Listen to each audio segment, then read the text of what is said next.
When current flows through a conductor, then the order of drift velocity of electron will be. What is a drift velocity?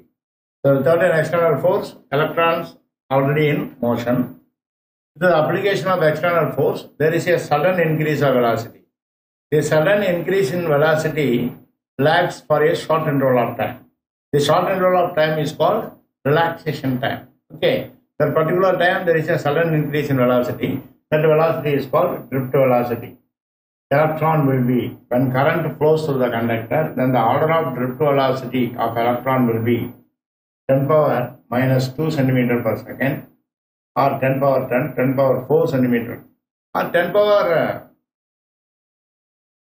minus 4 meter, or in centimeter 10 power minus 2 centimeter per second. In order to understand about meter, that should be 10 power minus 4. It is on centimeter 10 power minus 2